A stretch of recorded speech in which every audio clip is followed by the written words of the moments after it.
Hello and welcome to easy learning smart learning. आज हम जो सीखने जा रहे हैं वो है मोबाइल पर वीबी एप्लीकेशंस को रन करना। वीबी में दो प्रकार के एप्लीकेशंस होते हैं। एक को कहा जाता है कंसोल एप्लीकेशन। कंसोल एप्लीकेशन वो एप्लीकेशंस होते हैं जिसे हम कमांड प्रॉम्प्ट में रन करते हैं।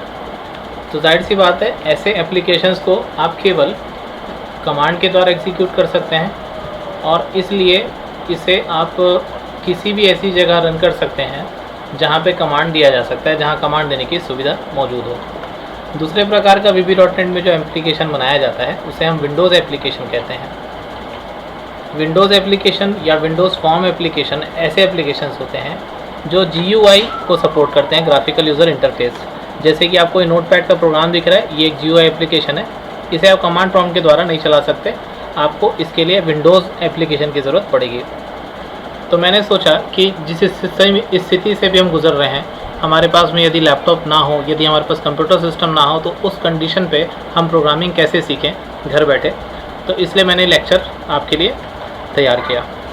तो ये जो लेक्चर है इसमें मैं आपको ये बताऊँगा कि यदि आपके पास में विजुअल बेसिक .NET की कोई सी भी किताब हो जिसमें आपको कंसोल एप्लीकेशंस के बारे में जानकारी दी गई हो, तो आप इसे बड़ी आसानी से कर सकते हैं, वो भी घर बैठे मोबाइल एप्लीकेशन में। तो सबसे पहले हम आपका सिलेबस डिस्कस कर लेते हैं। तो ये रहा आपका सिलेबस जो PGDCA का है और ये MSc IT में भी है और कुछ यूनिवर्सिटीज़ में इसे BCA में भी कराया जाता है। तो सिलेबस में जो पार्ट होते हैं इसमें हमेशा आपको विंडोज़ फॉर्म अलग से दिया रहता है और ये जो आपका थर्ड यूनिट दिखाई दे रहा है कंट्रोल स्ट्रक्चर्स, जिसमें कंडीशनल स्टेटमेंट्स, लूपिंग अरेज, ये सारी जो चीज़ें हैं इसे आप दो तरीके से इस्तेमाल कर सकते हैं। चाहे तो विंडोज़ फॉर्म के साथ भी इस्तेमाल करें और चाहे तो जो तरीका कंसोल एप्लीकेशन बनाने का है उस तरीके से भी आप कर सकते हैं। तो कंसोल एप्लीकेशन कैसे बनाना है ये मैंने आपको विजुअल स्टूडियो में अपने शुरुआती लेक्चर्स में बताए हैं कि आपको एक मॉड्यूल बनाना होता है। मॉड्यूल में आप सब मेन फंक्शन बनाते हैं, मेन फंक्शन में वेरिएबल्स डिक्लेयर करते हैं। वेरिएबल डिक्लेयर करने के बाद जितने भी काम होते हैं, हमने जो आखिरी प्रोग्राम इसका बनाया था वो था अरे का। ये मैं आपको एक बार इसलिए दिखा रहा हूँ कि आपको ये चीज़ ध्यान में रहनी चाहिए कि ये चीज़ हमने पहले बना चुकी है, कोई नई चीज़ हम नहीं बनाने जा रहे हैं। और अभी आपको जो बेनिफिट मिलने वाला है वो काफ़ी इंटरेस्टिंग होने वाला है। तो ये काम आप बिना किसी सॉफ्टवेयर के कैसे करेंगे, ये तो भाई आपका विजुअल स्टूडियो सॉफ्टवेयर है जिसमें आप काम करते हैं, जिसमें आप सॉफ्टवेयर डेवलप करते हैं, जिसमें आप फॉर्म एप्लीकेशन भी बना सकते हैं, कंसोल एप्लीकेशन भी बना सकते हैं और इसकी डिबगिंग करने से लेके इसे पूरा प्रोजेक्ट आप कंप्लीट कर सकते हैं। लेकिन आप अभी फ़िलहाल घर में बैठकर इन सारी चीज़ों को कैसे कंप्लीट करेंगे, ये मेरा कंसर्न है इस लेक्चर को बनाने का, इसलिए मैं इसे बता रहा हूँ। तो देखिए, ये करने के लिए मैंने इंटरनेट से 3 लिंक्स निकाली हैं, जिसमें एक वेबसाइट का नाम है JDoodle, दूसरे का नाम है ऑनलाइन GDB और तीसरा है tutorialspoint.com। इन तीनों वेबसाइट के जो लिंक्स आपको दिखाई दे रहे हैं, इसे मैं इस YouTube को वीडियो जो बन रहा है इसके डिस्क्रिप्शन में मैं इन तीनों लिंक को डाल दूंगा। आप इसमें से कहीं पे भी इन लिंक्स को क्या कर सकते हैं, यहाँ से कॉपी करिए। कॉपी करने के बाद आपको क्रोम ब्राउज़र खोलना है। खोलने के बाद में आप इसे पेस्ट कर दीजिए और पेस्ट करने के बाद में आपके सामने जो प्रदर्शित होने वाली चीज़ है वो है आपका ऑनलाइन कंसोल एप्लीकेशन को चलाने वाला कंपाइलर। तो यहाँ पे लिखा हुआ है ऑनलाइन VB.NET कंपाइलर का IDE इंटीग्रेटेड डेवलपमेंट एनवायरनमेंट आपको यहीं पे प्रदान कर दिया गया है। बाकी जो 2 बचे इसमें से है ऑनलाइन GDB, आप चाहें तो इसे भी ओपन करके देख सकते हैं। यहाँ पे ये भी खुल गया। और जो तीसरा बचा है ट्यूटोरियल्स पॉइंट का, ये भी आपके लिए बिल्कुल वैसा ही है जैसे बाकी दोनों हैं। तो आपकी जहाँ पे इच्छा हो, चाहे आप जाना चाहें JDoodle में या आप जाना चाहें online VB compiler, online GDB में या फिर ट्यूटोरियल्स पॉइंट के इस कंपाइलर में, तीनों का जो तरीका है उसमें कोई फ़र्क नहीं है। आपको केवल क्या करना है, कोडिंग यहाँ पे लिखनी है, एग्जीक्यूट बटन को दबाना है, रिजल्ट आपके सामने यहाँ पे प्रदर्शित हो जाएगा। यहाँ पे भी वही काम है कि यहाँ पे आपको ये आपका मॉड्यूल बना हुआ है। मॉड्यूल में आपको यहाँ पे कोडिंग करनी है, वेरिएबल डिक्लेयर करना है, इफ़ स्टेटमेंट, लूपिंग, जो भी आपको काम करना है यहाँ पे करिए और रन बटन में क्लिक करिए, आपका काम खत्म। यहाँ पे भी वही काम है। यहाँ पे एक एग्जाम्पल आपको पहले से दिया हुआ है। इस एग्जाम्पल में 2 वेरिएबल लेके इसे ऐड करना सिखाया गया है और जब आप इसे एग्जीक्यूट करेंगे इस एग्जीक्यूट बटन के द्वारा, तो यहाँ पे ये एग्जीक्यूट हो जाएगा। तो चलिए क्यों ना हम एक बार एक एग्जाम्पल बना के देखते हैं। तो मान लीजिए हमें कुछ भी नहीं आता, तो हम कैसे करेंगे, चलिए। तो हमें यहाँ पे सबसे पहले लिखना है मॉड्यूल। मॉड्यूल लिखने के बाद में आप एंटर बटन दबा दीजिए। मॉड्यूल का नाम दे दीजिए सबसे पहले, जैसे मॉड्यूल का नाम मैं देना चाहता हूँ हेलो, और उसके बाद में फिर आप लिख दीजिए यहाँ पे एंड मॉड्यूल। तो एंड मॉड्यूल लिखना आपको आवश्यक इसलिए है क्योंकि ये एक मॉड्यूल आपका बन गया। अब आपका दूसरा चीज़ आता है मेन फंक्शन, तो मेन फंक्शन आप लिख दीजिए और यहाँ पे एंड सब भी आपको लिखना पड़ेगा। ये आपका हो गया मेन फंक्शन। मेन फंक्शन के बाद में आपको जैसे कोई मैसेज देना है तो आप यहाँ पे लिखते हैं कंसोल डॉट राइट लाइन। अब ब्रैकेट में जो भी आपको मैसेज देना हो आप दे सकते हैं, जैसे hello students and my friends, that's all. और चलिए इसे एग्जीक्यूट कर लेते हैं। तो ये जो आपका मैसेज आपको दिखाई दे रहा है ये आपका इस तरीके से यहाँ पे प्रिंट हो गया, हेलो स्टूडेंट्स एंड फ्रेंड्स। तो ये तो एक सिंपल मैसेज को जनरेट करना।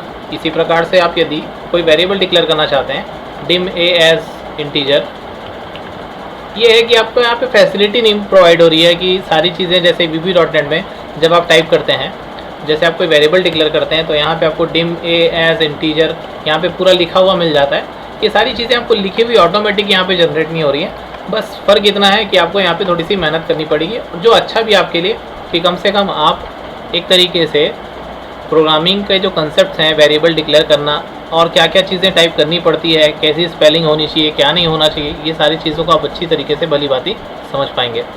तो डिम ए एज इंटीजर हो गया, डिम बी एज इंटीजर हो गया, और तीसरा ले लेते हैं डिम सम एज इंटीजर।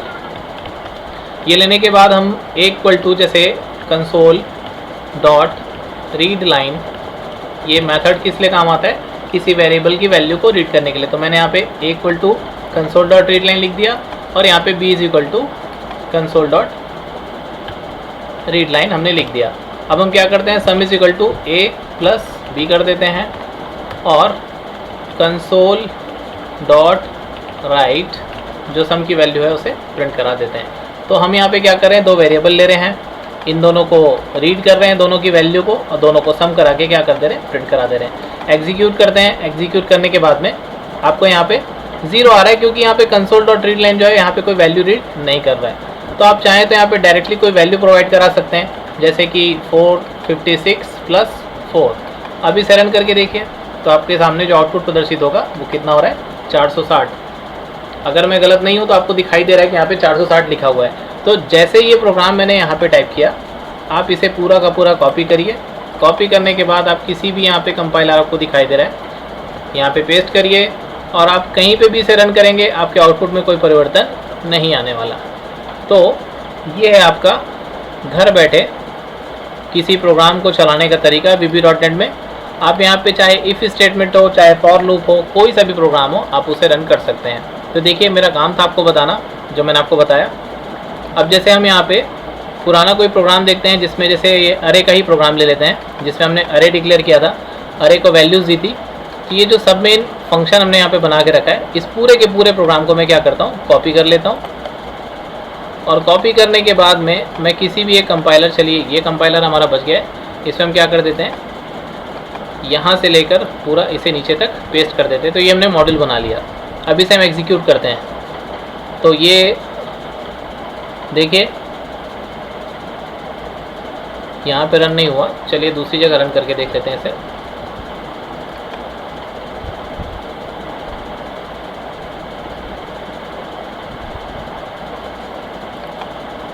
एक एरर आ रही है, there were 1 errors and warnings. यहाँ पे एंड कहीं पे एक्सपेक्टेड है कह रहा है, तो हाँ यहाँ पे एंड मॉड्यूल जो है वो छूट गया है। तो यहाँ पे मैं इसे टाइप कर देता हूँ, एंड मॉड्यूल। बस इतना ही एक एरर था, बाकी और कोई आपके प्रोग्राम में प्रॉब्लम नहीं है।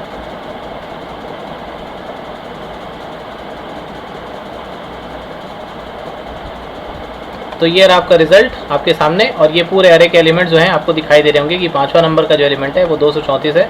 और इस प्रकार से आप आउटपुट को यहाँ पे जनरेट कर सकते हैं। देखिए यहाँ पे 5वां एलिमेंट जो है वो कितना है, 234 है।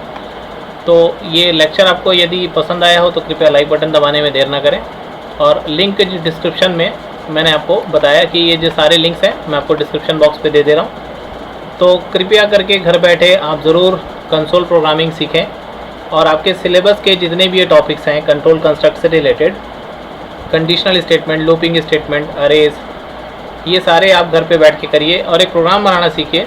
ताकि आपकी प्रोग्रामिंग जो है स्ट्रांग हो सके। और फिर जैसे ही आपके पास में कोई कंप्यूटर या लैपटॉप आता है तो आप इस सॉफ्टवेयर को इंस्टॉलेशन करिए VB.NET का, और इंस्टॉलेशन करके आप फॉर्म की जो प्रोग्रामिंग है वो तो कर ही सकते हैं, आप जानते हैं। तो thank you very much. Next lecture में मिलते हैं बहुत जल्द।